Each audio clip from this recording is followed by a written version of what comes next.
Eh, j'ai ma braguette ouverte, personne ne me dit rien, ok. En même temps, la radio, ça se voit pas. Allez, assez de sensiblerie, les affaires reprennent, je les entends, mieux je les sens.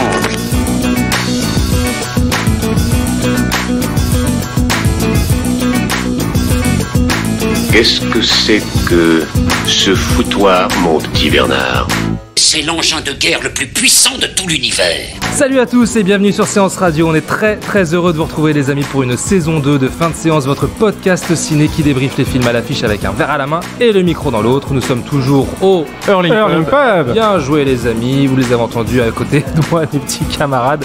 Vous les connaissez bien désormais, ils m'ont manqué, ils ont pris un petit peu de poids cet été, mais ils sont là en pleine forme. Pierre Delors de fanfootage.fr. Et oui, toujours là, fidèle au poste, avec un petit rhume. Alors, il faudra m'excuser si je toussote ou je renifle un petit peu. On est fin septembre les amis, attention. Ilan Ferry et Julien Munoz de cinevibe.fr sont également là. Hello. Ça va les copains? Toujours.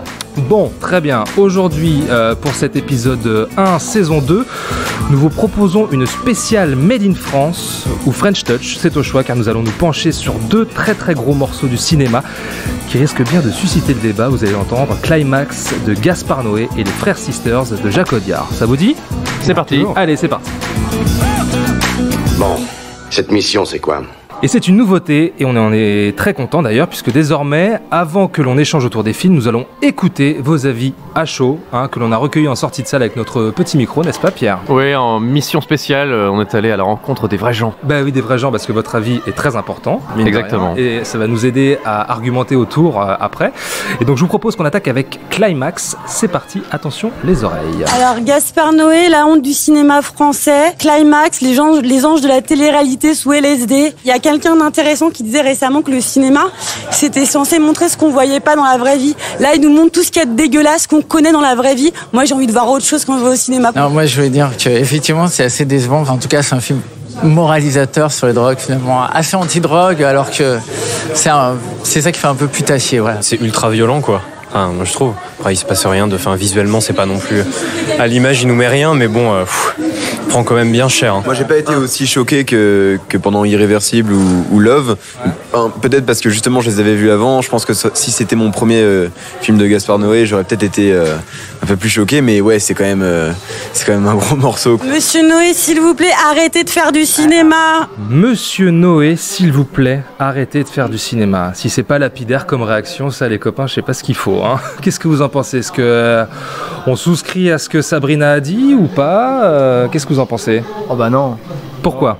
Ah non, mais Julien, vas-y. Le cinéma français est tellement stérile, sans prise de risque, sans audace, sans cinéma, qu'on peut pas rejeter une proposition comme ça, même si, je veux dire, je comprends tout à fait qu'on rejette en bloc le cinéma de Gaspard Noé, parce qu'il est fait pour ça, c'est pensé pour. Je veux dire, le film a été vu à Cannes et il a bien embêté Gaspard Noé parce que finalement le film, pour la première fois de sa carrière, est bien reçu, avec bienveillance et apprécié. Et lui-même ne sait pas comment réagir à ça. Donc c'est tout à fait normal. Il a eu un prix à la Cazen. Voilà, c'est tout à fait normal d'avoir une réaction épidermique. Mais pour moi, de dire cette personne-là n'a pas le droit de faire du cinéma, c'est non, c'est un grand non.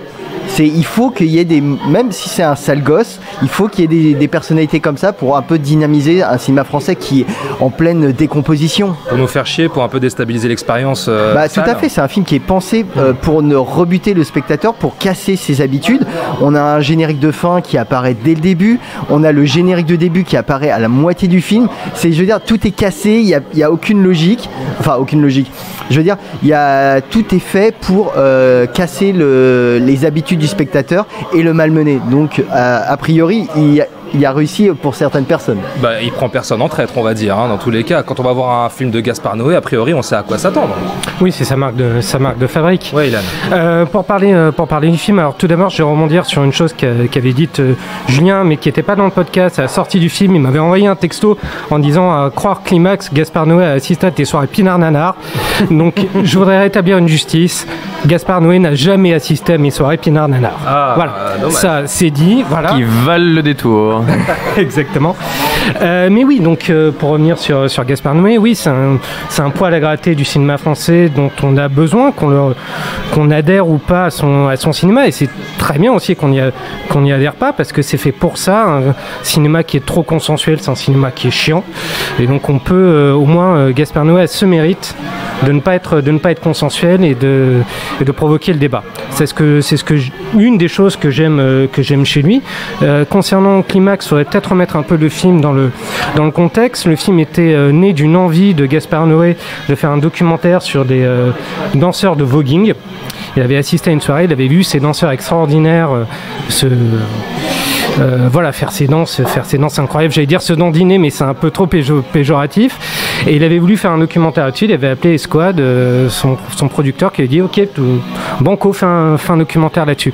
Mais quand on voit le film, on se rend compte que le projet a évolué, parce que je pense que plus que de filmer ses corps, Gaspard Noé s'est surtout posé la question de les mettre en scène. Le film est sur ça.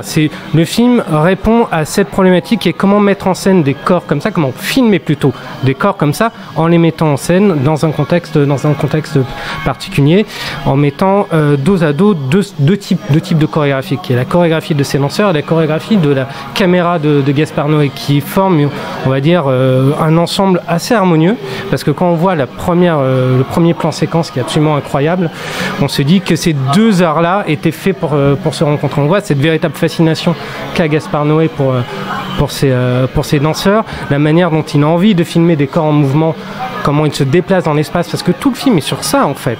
Tout le film sont des corps en mouvement, même quand ces gens-là ne dansent pas, il y a un rythme. Et ça qui est assez incroyable dans ce film. Même dans leurs paroles, il y a un flow qui est assez incroyable. Donc rien que pour son audace visuelle, plus que pour son côté sale gosse, provocateur, je trouve que c'est un film qui est très intéressant. En termes de mise en scène, en termes de questions scéniques qu'il pose, je trouve que le film est très très bon et véritablement voir. C'est une expérience qui est peut-être beaucoup moins douloureuse, dans tous les sens du terme, qu'un Irréversible. Oh bah t'as vu dans le micro-trottoir là, enfin dans les avis qu'on a recueillis, il y en a. Ah oui non, mais je pense que ce sont peut-être des gens qui ont pas vécu du Irréversible en salle, parce qu'Irréversible en salle c'est une expérience viscérale encore plus que peut l'être Climax, et c'est une expérience très éprouvante. Climax c'est pas un film que je trouve éprouvant, alors peut-être parce que j'ai vu d'autres Gaspard Noé en salle qui m'ont beaucoup plus bousculé et qui m'ont beaucoup plus sorti de ma zone de confort, mais Climax je trouve que c'est le film le plus accessible entre guillemets de Je suis pas loin Gaspard Noé. d'être d'accord avec toi, hein. Je suis pas loin d'être d'accord avec toi. Mais on parlait des corps en mouvement, etc. Il y a quand même une histoire dans ce film. Est-ce que quelqu'un peut la pitcher ? Oui, alors très bien, Vas-y, je me lance. Alors du coup, le film se déroule, c'est un huis clos. Le film se déroule dans un gymnase, qui est une salle de répétition pour une troupe de danseurs qui ont été engagés pour un spectacle un petit peu mystérieux sur lequel d'ailleurs le film ne s'attarde pas trop. C'est une répétition, ils font une dernière soirée. Et donc ils boivent, ils picolent pas mal, ils boivent cette fameuse sangria qu'on voit dans la bande-annonce. Et ce qui se passe, comme tout film de Gaspard Noé, c'est qu'à un moment, le drame commence et le film bascule dans le cauchemar total. Et en fait, c'est d'ailleurs, je vais remercier tous ceux qui ont témoigné pour le film à la sortie de la salle, et notamment Sabrina pour avoir été aussi honnête et passionnée dans son témoignage. Et en fait, elle disait le cinéma c'est fait pour nous faire rêver. Et d'ailleurs, on peut mettre ça en parallèle avec le film, qui est vraiment un film c'est un film cauchemardesque total. Et c'est ce qui se passe est absolument effroyable. C'est vraiment d'une cruauté terrible. Moi. Alors, je vais être très honnête, j'ai trouvé que le film, au début j'ai eu beaucoup mal à l'appréhender. Je trouvais qu'il y avait une vraie formule, Gaspard Noé. Si vous voulez, des fois il y a des vidéos YouTube sur internet qui sont assez marrantes, où des mecs s'amusent à faire des fausses bandes annonces à la manière de et si Wes Anderson avait tourné X-Men, et si Stanley Kubrick avait fait je sais pas quoi, Batman. Et du coup ils reprennent tout leur gimmick de mise en scène, et évidemment on reconnaît le style grosso modo stéréotypé du réalisateur. Tu veux dire, tu parles par exemple des cartons qu'il y a avec les notes d'attention, les phrases. Et donc du coup, voilà. si on me disait qu'est-ce que ça ferait un film, une histoire à la Gaspard Noé, eh bien il y a tout un type d'éléments comme ça auxquels on pourrait s'attendre et qu'on remettrait après dans une fausse bande-annonce qu'on réaliserait. Et là, c'est un peu la même chose. C'est-à-dire que j'ai pas été surpris parce que j'ai revu la même typographie que, par exemple, dans son générique que pour Enter the Void. La même manière de traiter le générique, de le déconstruire. C'est cette déstructuration, ça se dit, c'est un vrai mot ça déstructuration du générique à différents moments du film. Donc, et tout le début d'ailleurs je l'ai trouvé assez mécanique. Si vous voulez, le film se déroule dans une espèce de long plan séquence avec quelques cuts et quelques raccords artificiels, mais j'ai trouvé, on voyait vraiment les acteurs qui sont d'ailleurs des acteurs semi-professionnels comme souvent, qui respectaient, si vous voulez, un petit peu trop leur marque. On voyait vraiment les mécaniques du film se mettre en place. Je trouvais les codes Gaspard Noé auxquels je m'attendais, et toute cette première partie j'ai eu vraiment du mal à rentrer dans le film, surtout que je trouve que le film ne cache pas vraiment ses intentions. C'est-à-dire qu'il commence par une interview des différents protagonistes. Pour qu'on s'attache à eux. Ce qui est d'ailleurs très intéressant, hein. Ils sont à ce moment-là très naturels. Mais pour qu'on commence à voir qu'il y a anguille sous roche quand même. On sent qu'il va y avoir un problème en les entendant en interview. Et ces différents protagonistes sont mis en scène à travers un petit écran qui est entouré par des cassettes VHS, des DVD et des romans. Et si on lit les titres des cassettes et des romans, qui sont vraiment au premier plan, quoi, ils citent énormément de références, notamment Suspiria, notamment Buñuel. Et donc toutes ces références du cinéma surréaliste, du cinéma du cauchemar, du cinéma de l'enfermement, elles sont citées dès le début. Et je me suis dit, bon bah d'accord, c'est exactement comme ça que ça va se passer. Et la référence à Suspiria par exemple est assez présente, notamment dans le jeu des couleurs. On passe devant un paysage de forêt imprimé sur un mur et soudainement l'image devient verte. Et d'ailleurs on est dans une espèce d'hôtel finalement, parce qu'ils ont des chambres, etc., comme dans Suspiria. Donc à tout ce niveau, je sais pas pour vous, je sais pas ce que vous en avez pensé, mais moi j'ai vraiment pas été surpris. Et c'est seulement à partir du moment où le drame commence, où ça part en sucette totale, que là, ça y est, le film m'a pris au trip. Oui, mais regarde, le film s'appelle Climax, donc la note d'intention, elle est claire dès le départ, c'est-à-dire qu'il joue justement sur l'attente du spectateur pour pouvoir faire progressivement monter en crescendo, et jusqu'à effectivement les 45 premières minutes, où là, effectivement, ça bascule. Mais t'as pas trouvé ça dommage ? Non, mais en fait, ce que je veux dire par là, non, j'ai pas trouvé ça dommage, parce que d'une certaine manière, je me suis attaché au personnage, j'ai trouvé ça un poil long effectivement, et c'est en ça où je rejoins Ilan qui disait que c'était sans doute son film le plus accessible, parce que il y a ces personnages-là qui ont des envies particulières. Voilà, ils ont envie de bien faire pour leur métier, pour la troupe, etc. Mais c'est des personnages auxquels je me suis attaché, mine de rien. Mais, non, mais ils sont bien. Ils ont tous des personnalités intéressantes, différentes les unes des autres. Voilà, il y a Sofia Boutella qui est une actrice professionnelle et qui est vraiment très forte dedans. Et je trouve qu'elle livre à un moment une performance assez mémorable. C'est une actrice très physique. Hein. Ouais. Et qui danse extrêmement bien. Les autres, de temps en temps, on sent qu'on n'est pas avec des acteurs professionnels. Parfois, ça pêche un peu, mais grosso modo, ça marche bien. Je pense qu'ils ont été très bien encadrés. Il y a eu aussi, à mon avis, beaucoup d'improvisation. Enfin, je crois. Oui, ça se sent. Ouais, ça se sent. Mais je sais pas. Il l'a dit, Gaspard Noé. Il a dit les interviews face caméra. Il les laissait parler. Et puis ça se voit. Il retenait ce qu'il y avait de meilleur. Il n'y avait pas de dialogue écrit. Alors moi, je vais rebondir sur ce que tu disais, Pierre, sur le fait que tu n'avais pas été surpris. Moi, j'ai été surpris à plusieurs égards, parce que quand tu vois l'affiche et quand tu connais un peu Gaspard Noé, moi, je m'attendais à une espèce d'ode à l'hédonisme qui allait virer au cauchemar, un truc très extrême, très sexué, et je me suis pas retrouvé du tout devant ça.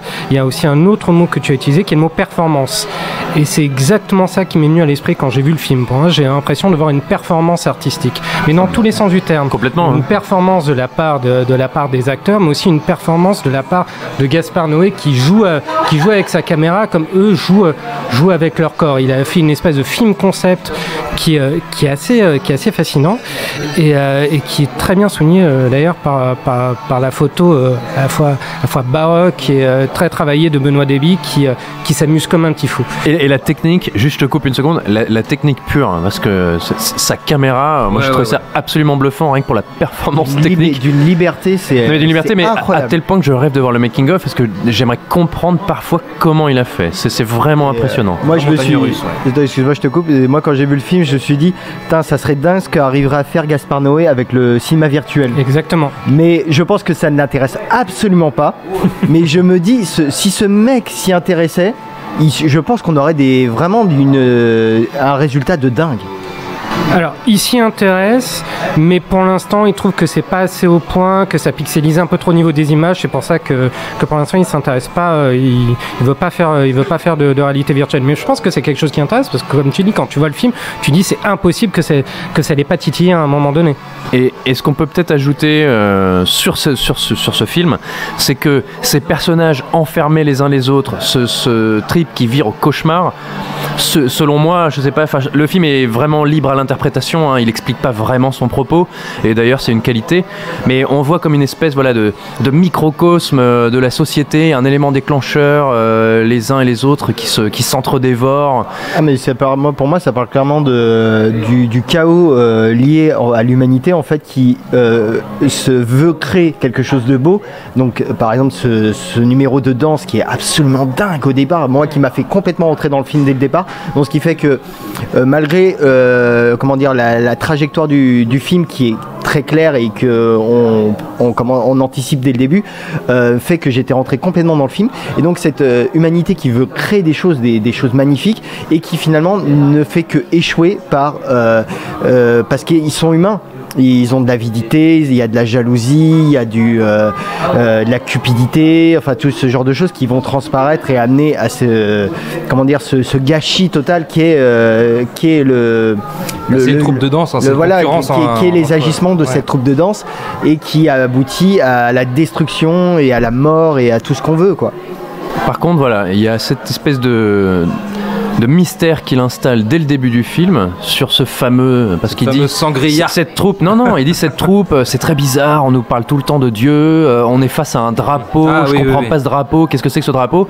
On t'en parle 5 minutes, tous les personnages sont choqués et puis soudainement on abandonne ça et on le saura jamais. Le drapeau français, précisons. Ben on sait pas. Ouais. Si, on le voit derrière le ces références à Dieu, etc. Alors on peut se dire qu'à ce moment-là, il poursuit son propos parce que c'est une troupe de danse très multiculturelle, différentes origines, différents milieux sociaux, différents pays même. Donc il y a probablement un commentaire de sa part, mais voilà. Est-ce que vous pensez justement que, comme le disait Guillaume dans le micro qu'on a entendu, est-ce que c'est un film moralisateur sur les drogues? Est-ce que c'est un peu putassier? Moi je trouve que c'est vraiment limiter le film parce que moi alors quand j'ai vu le film en fait j'avais l'idée de rapprocher le cinéma de Gaspar Noé à celui de Darren Aronofsky et notamment avec Requiem for a Dream qui est un film culte, enfin adulé par beaucoup de gens mais beaucoup détesté par d'autres. Et moi l'argument qui revient souvent pour me casser le film c'est Requiem for a Dream c'est bon, la drogue c'est mal, ça va quoi, c'est un peu con quoi. Mais je trouve que c'est pas du tout ça pour Requiem for a Dream et pour Climax c'est juste un argument en fait la drogue. Je pense vraiment que le propos, de toute façon le cinéma de Gaspar Noé va toujours vraiment au-delà les thématiques vont au-delà du contexte du film à chaque fois. Ouais, c'est ça les ambitions sont vraiment beaucoup plus poussées que le contexte qui peut paraître un peu trivial, un peu voilà, ce genre de choses. Ok. Ilan, le mot de la fin pour Ilan. Oui. Moi je suis tout à fait d'accord avec Julien là-dessus, surtout qu'aussi chez Gaspar Noé effectivement tout dépasse le pitch même parce qu'il y a un côté de toute façon toujours plus aérien, ne serait-ce que par la caméra et même spirituel, quelque chose qui transcende le simple pitch, pitch de départ. Sa caméra toujours souvent à point vu de Dieu. C'est pour ça que c'est très étonnant effectivement que dans la première partie elle soit fixe, qu'elle soit. Mais alors là, ce qui pourrait faire que ce qui peut peut-être susciter ce genre de réaction sur le côté moralisateur, c'est peut-être effectivement les quelques cartons que met Gaspar Noé un film français, mais durant le film comme il n'y a pas de plus belle expérience que la mort. Voilà, la naissance est une chance, etc. Que t'as l'impression qu'en fait tu lis un étudiant de première année philo, un lycéen en première année de philo quoi. Donc et là ça fait dérapage. Voilà, ça c'est un peu lourd. Mais bon, c'est Gaspar Noé, il est pas connu pour sa subtilité, mais c'est aussi pour ça qu'on l'aime. C'est partie des limites du film. Bon, plutôt positif comme avis. Oui. Positif, faut savoir. D'accord. Bon, tout à l'heure tu disais Ilan que la photo est signée Benoît Deby, Benoît Deby, qui est donc le directeur de la photo de longue date de Gaspar Noé et qui est également le directeur de la photo des Frères Sisters de Jacques Audiard, dont on va parler tout de suite. 3 ans après sa palme d'or pour Dipan, le grand Jacques Audiard s'attaque au western avec les Frères Sisters. Grosse production réunissant Joaquin Phoenix, John C. Reilly, Jake Gyllenhaal et Riz Ahmed. On écoute vos avis, on en reparle juste après ça. C'était pas mal, ça m'a rappelé un peu les westerns comme Appaloosa. Non, moi j'ai bien aimé. Peut-être ce qui manquait, c'est un peu d'humour. Excellent film. Sinon, dans l'ensemble, la réalisation est parfaite, le jeu est superbe. Oh ben, les westerns, c'est violent en général, ouais. C'est pour ça qu'ils respectent les codes du western, et évidemment, c'est violent. La vie sauvage a été violente là-bas au 19e siècle et je vais vivement le conseiller. Ouais. J'ai trouvé ça génial, c'est super de voir Jacques Audiard qui arrive à gérer ce type de production à l'américaine tout en gardant sa propre identité, ce qui est rare. Je trouve qu'il arrive à conserver sa mise en scène, une certaine tension, un vrai amour pour ses personnages dans toute leur complexité. Et c'est vrai que là, il y a quelque chose de plus proche de ce que Clint Eastwood a pu faire sur ses derniers films. Moi je trouve qu'il y a une beauté dans cette arrivée progressive d'un autre âge que ces gens n'acceptent pas et une sorte de boucle de violence perpétuelle qui est aussi caractéristique du cinéma d'Audiard. Donc c'est extrêmement cohérent avec tout son cinéma et en même temps très joli, très bien réalisé, bien mis en scène, bonne musique, enfin voilà, tout ce qu'on attend de lui, donc c'est super. Bon, beaucoup de choses dans ce petit micro, vous l'avez entendu. Appaloosa évoqué par Hugo, quelque chose de plus proche de ce que fait Eastwood sur ses derniers films, la boucle de violence perpétuelle qu'évoque Antoine à l'instant. Mais est-ce que vous souscrivez à tout ce que vous avez entendu, les copains, ou pas? Oui, quasiment à tout. Alors les Frères Sisters, qu'en as-tu pensé? Appaloosa, oui, pourquoi pas. Oui, c'est vrai qu'il y a ce même ce même rapport un peu contemplatif, intimiste plutôt au western, pourquoi pas, et même démystifiant le western. Mais ce qui m'a surtout interpellé dans les Frères Sisters, outre toutes les références qu'on peut y trouver effectivement à Appaloosa de Ed Harris, au film de Eastwood, à tous ces westerns, voire même peut-être à Hostile plus récemment, de Scott Cooper, dont on a parlé effectivement plus récemment. Au-delà de tout ça, je trouve que ce qui est intéressant dans le film, c'est que Audiard a repris un genre, s'est réapproprié un genre comme il l'avait fait avant, et il a injecté toutes ses obsessions, dont celle du besoin de s'affranchir ou non de la figure paternelle qui est toujours écrasante et qui là est vue sous le prisme de l'hérédité, cette violence héréditaire qui se transmettrait entre Joaquin Phoenix et John C. Reilly. Voilà, qui ont eu un père très violent et qui questionnent leur violence par le prisme du père, mais aussi on y voit aussi Jacques Audiard questionner son propre rapport à la violence par des scènes soit assez crues, soit hors champ. On sent qu'il n'est pas forcément très à l'aise avec, mais justement c'est ça qui est intéressant dans les frères Sisters. Avec les scènes de violence, tu veux dire que t'as pas l'impression qu'Audiard soit très à l'aise? J'ai pas l'impression qu'il soit très à l'aise avec la violence de manière générale, mais ça c'est quelque chose qu'il dit de toute façon, qu'il n'est pas très à l'aise avec la violence de manière générale. Et alors dans un genre comme le western qu'on peut définir à tort peut-être comme un genre violent par essence du fait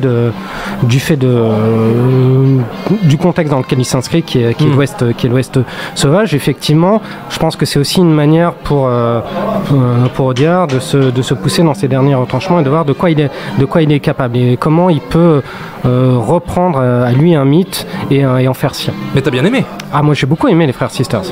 Voilà, c'était la question, c'était est-ce que j'ai bien aimé? Oui, j'ai très bien au-delà de l'analyse et tout ça. Oui, la réponse est oui, monsieur, j'ai beaucoup aimé les Frères Sisters. Julien? Non, moi aussi j'ai beaucoup apprécié le film et je le rapproche avec Appaloosa de Ed Harris dans la mesure en fait où le film casse un peu les codes mais de manière un peu gentille, tu vois, de manière un peu légère, sans. Par exemple, on a ces deux Frères Sisters qui sont des hommes de main à la salle du Commodore, incarné par Rutger Hauer. En tout cas, la silhouette de Rutger Hauer. Il est là 1 minute 30. C'est dommage. Ça, c'est quand même abusé. Il y a un loupé, ouais. Et donc c'est deux tueurs à gages en quelque sorte et qui ont par exemple un langage très sophistiqué. Alors que généralement le code du western est des mecs un peu bourrus qui s'expriment, qui sont des taiseux, ce genre de choses.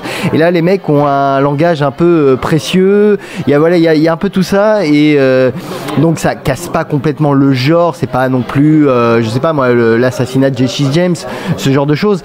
Mais voilà, ça prend le genre un peu de biais, tu vois, ça décale un peu le regard qu'on peut avoir sur le western et ça montre un peu, enfin, comment dire, on voit qu'est-ce que ça donne en fait. Ça veut dire quoi? Ça veut dire que ce que tu essayes de dire, c'est qu'il y a la finesse et la mélancolie qui caractérisent le cinéma d'Audiard aussi, l'attachement réel à ses personnages. Aussi, mais le film déjoue un peu les attentes qu'on peut avoir en termes, par exemple, des gunfights qui sont soit en hors champ, soit vu de loin ou ellipsé, donc d'où cette violence qui est toujours un peu jamais frontale mais qui ne se cache jamais vraiment non plus, hein. Je veux dire, quand on abat quelqu'un, ça montre la réalité la probable réalité que c'était à l'époque. C'est-à-dire on prend pas de gants, quoi. Il y a un homme à terre, on l'abat, bam, quoi. Il est mort, il n'y a pas de retour, il n'y a pas enfin voilà, c'est pas le cinéma d'action du western spaghetti ou autre, voilà.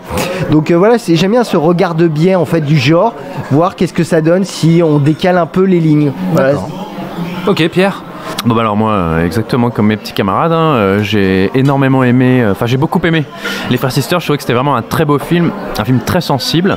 Il y avait quelque chose qui m'intéressait vraiment en allant voir le film, c'est sachant que c'était un western qui était réalisé par un Français et que traditionnellement c'est un genre purement américain, purement hollywoodien, même si on peut le rappeler, hein, dans les années 1910, la France faisait du western, hein, en Camargue, ce qu'on appelle le western camembert. C'est très peu connu, mais voilà. Alors là, en odorama, pas en odorama, mais c'était le surnom, le western camembert. En Camargue, on faisait ça en 1910. Et les Américains étaient un peu jaloux parce qu'on avait des paysages magnifiques, des chevaux sauvages. Il y a ce fameux film, comment il s'appelait déjà il se faisait surnommer Joe Hannan ou Haman. Il a monté ça en France et à un moment il voulait avoir des figurants pour jouer des Indiens et il a trouvé des étudiants japonais qui étaient de passage en France et il leur a fait jouer des Indiens.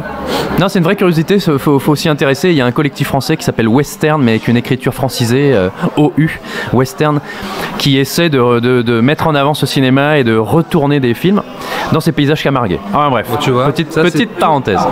Pour ajouter un petit truc à parenthèse, il y a une grande star, un acteur français qui a été une grande star du western, qui est Pierre Brice. Je ne sais plus si c'est Pierre. C'est Pierre Brice qui a joué les Indiens pour le cinéma allemand, Winnie Two.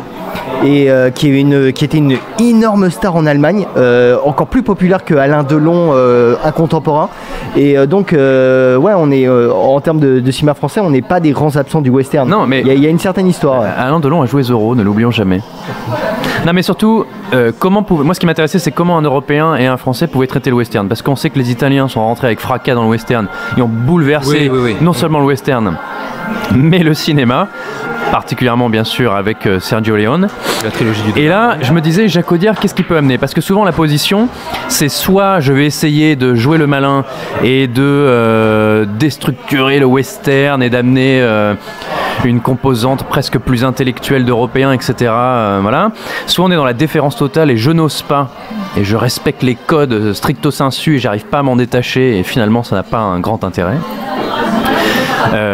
Et là, je trouve que Jacques Audiard, il a amené une vraie personnalité. Et pendant tout le film, je le cherchais, ce regard de français. Je me disais, mais où il est? Et moi, je l'ai trouvé dans les paysages. J'ai trouvé qu'il y avait une admiration dans les paysages, qui sont d'ailleurs... la photo du film est absolument magnifique. Je trouve que le travail sur les éclairages est bouleversant, extrêmement sensible. Il y a d'ailleurs une scène de fusillade en pleine nuit.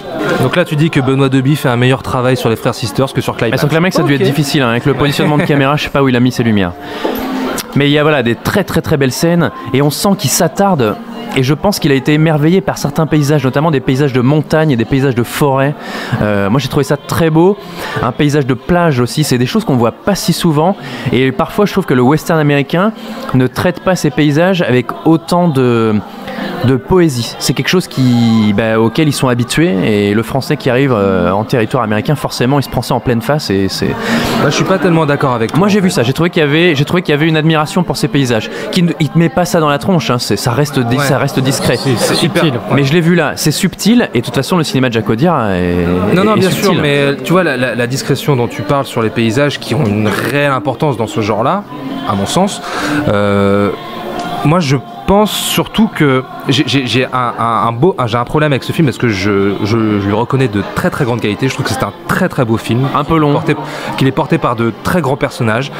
Mais j'ai trouvé ça assez long. La première partie, je l'ai trouvé assez scolaire. Je trouve que c'est ce que je t'ai dit à la sortie. J'allais y venir. Que n'importe quel autre réalisateur un peu talentueux qui sait manier une caméra aurait pu faire la même chose en fait, je trouve. Voilà, j'allais y venir, mais bien sûr on m'a coupé. Mais oui. Et voilà, ça se passe comme ça. La saison 2, ça commence mal. Mais tu vois, je finis tes phrases, tu termines. Non, mais c'est parce qu'on est copains, on se connaît. C'est beau. Et du coup, effectivement, voilà, cette première partie, je l'ai trouvée un peu scolaire. C'est très beau, la musique d'Alexandre Desplat fonctionne très bien. Par contre, voilà, sur le coup, au début, j'ai pas senti la patte vraiment de Jacques Audiard, j'ai pas senti le regard différent d'un réalisateur qui viendrait explorer ce nouveau genre, pour lui en tout cas. Il n'y a pas tellement d'enjeux forts qui se dessinent aussi au début. Et je tenais, mon attention tenait grâce à ces personnages. Joaquin Phoenix et John C. Reilly sont formidables. Je trouve que Riz Ahmed est toujours très bien, c'est vraiment un bon acteur. Malheureusement, Ruger Hauer, quand on l'aperçoit à la fenêtre, je me suis dit, oh génial, il est là! Et puis en fait, il est là 1 minute 30. Et Jake Gyllenhaal, qui moi m'a vraiment impressionné. Je trouve qu'il est, il est magnifique. Excellent. Mais il est même très beau avec sa moustache, son air. Il prend un parler de l'époque un peu distingué. Il joue un détective privé. Je trouve que ça fonctionne du feu de Dieu. Je pense que c'est le personnage que je retiens le plus du film. On a un beau quatuor d'acteurs auquel on n'aurait pas forcément pensé. Et je trouve que c'est vraiment une grande force du film. Et les acteurs sont top. Bravo à Jacques Audiard pour son casting. Il n'y a que lui qui peut faire ça, on dirait. Hein. Et au fur et à mesure, cette sensibilité, cette humanité, cet attachement au personnage, et cet attachement, j'ai presque envie de dire, sans vouloir rentrer dans la lutte des classes, mais cet attachement presque prolétaire à ces personnages. C'est-à-dire que ces tueurs, c'est pas des espèces de desperados du western, des figures un peu mythiques. C'est des mecs, il va leur trouver un quotidien. On les voit dans leurs petits problèmes de tous les jours. On les voit apprendre à se brosser les dents. Leur fraternité aussi, elle est touchante. Hein. Là, c'est une fratrie qui est très touchante. Oui. Et ça, c'est pas si courant. Oui, c'est vrai. Oui, vas-y, Ilan. Rebondir sur. Vas-y, Ilan, vas-y. Sur deux choses qu'a dit Pierre, qui est le rapport à la nature que entretient Jacques Audiard dans le film. Il y a un côté très minéral dans le film qui m'a beaucoup touché. Effectivement, il y a ce côté assez contemplatif sur la nature et très discret, mais tout dans le film est dans la discrétion, même dans la peinture des personnages, même dans la démythification, parce que c'est un film qui est aussi sur la démystification. Quand tu dis ça démystifie, minéral, c'est la pureté.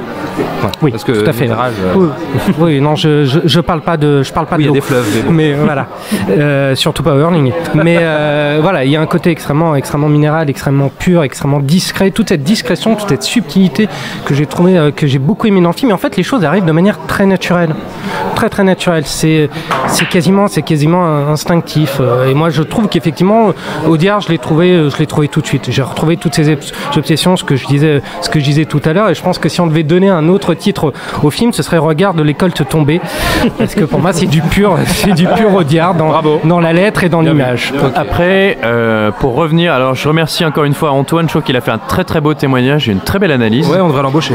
Non, mais qu'on a diffusé quasiment en son intégralité. Effectivement, ces boucles de violence perpétuelle qu'on retrouve chez Audiard et qu'on retrouve dans le western, et c'est un genre de la violence. Hein. Par contre, alors je suis pas totalement d'accord avec lui sur les personnages qui refusent un nouvel âge et qui décident de rester dans un western qui peut-être est en train de disparaître. Alors, les personnages sont arrivés à un bout de leur vie, c'est-à-dire de desperado, enfin d'homme de main, tout ça. Et on a le personnage de John C. Reilly quand même qui espère autre chose, qui attend autre chose de la vie, alors que le Joaquin Phoenix, lui, s'en contente très bien. Donc là, je suis d'accord. Je suis assez d'accord avec Antoine. Et tu vois, moi, je l'ai pas pris sur deux âges qui sont en contradiction, la modernité et le western comme on a pu le connaître et qui disparaît. Pas forcément la modernité, mais je veux dire que un rapport à la sauvagerie qui ne mène à rien. Et ben moi, je l'ai pas vu. Et espérer quelque chose d'autre. Je l'ai pas vu du tout comme ça. Moi, je l'ai pris d'un point de vue purement social. Et c'est-à-dire, c'est ces petits moments de modernité, c'est-à-dire quand il découvre les toilettes pour la première fois, l'eau courante, la brosse à dents. Je trouve que c'est une très belle scène quand même. C'est une très belle scène, d'ailleurs c'est très drôle.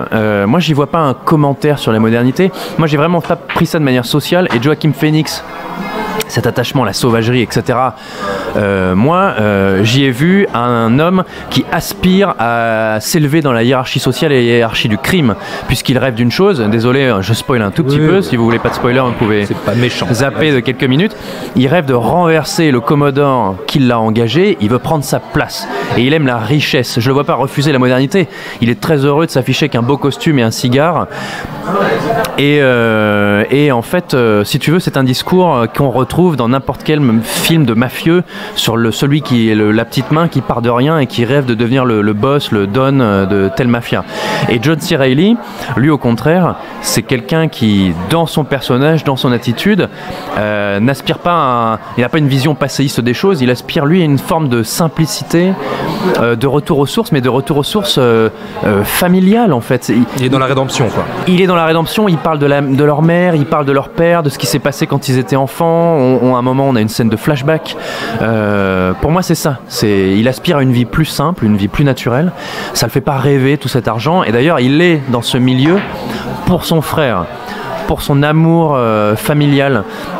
Moi, j'ai pas vu le commentaire d'une époque, d'un monde qui change.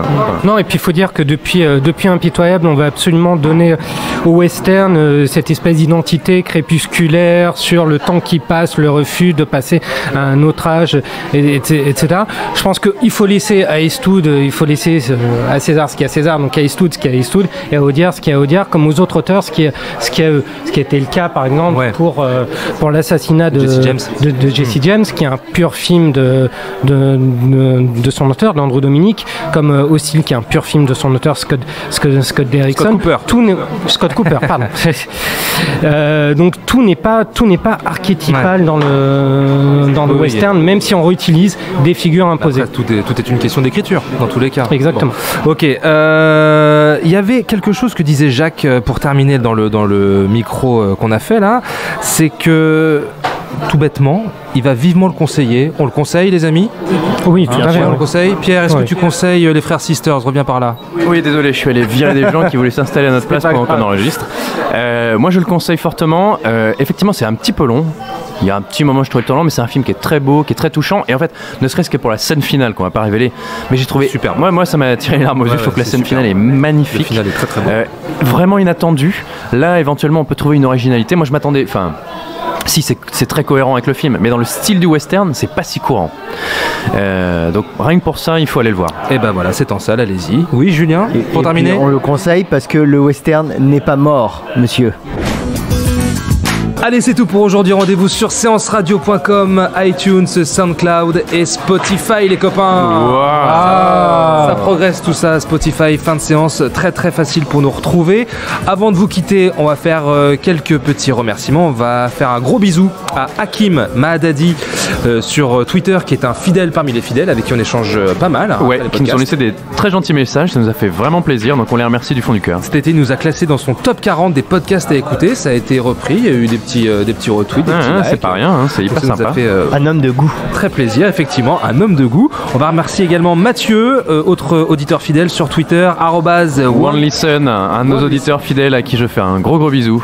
Et on va remercier également Sabrina, Guillaume, Armand, Jules, Léo, Hugo, Frédéric, Jacques ou encore Antoine pour leur avis à chaud en sortie de salle. Et tous ceux qu'on a dû couper, malheureusement, il y avait beaucoup de témoignages, on n'a pas pu tout garder, mais on vous remercie vraiment. Ouais, très très gros bisous. Vous savez ce qu'il vous reste à faire maintenant, iTunes, les petites étoiles. Oui, c'est vraiment important pour nous. Laissez-nous des petits commentaires, partagez, faites-le circuler à tous vos potes, laissez des petites étoiles sur iTunes, ça peut vraiment nous aider. On demande que ça et c'est pas des blagues. Des petites étoiles. On échange également avec vous sous les fichiers du podcast sur Twitter. Et je crois que c'est l'anniversaire de quelqu'un autour de la table aujourd'hui d'ailleurs. Ah mais oui, mais qui donc? Mais je ne sais pas, Julien? Je sais pas, peut-être la personne qui est à ma gauche. Bon anniversaire Ilan. Merci. Serait-ce Ilan Ferry qui a 18 ans et tout 19. Il est enfin majeur, il peut boire de la bière. Ouais, c'est beau. On te fait un très gros bisou Ilan. Même à l'antenne, écoutez ça. Dans ce podcast. Mon plus beau cadeau d'anniversaire. Ça va dégénérer comme Clagmax, je vous préviens. Les amis, rendez-vous sur cinevibe.fr. Tout à fait. @fanfootage.fr également sur Twitter. La discussion continue sur Twitter. Fin de séance, notre compte Twitter les amis. Fin de séance, #fin de séance. Voilà, pour partager, vous le savez. On vous fait de très très gros bisous et on vous dit à très vite. À la semaine prochaine. À la prochaine. Bisous. Ciao. Bisous. Nous allons faire du bon travail ensemble. Yes. No. OK.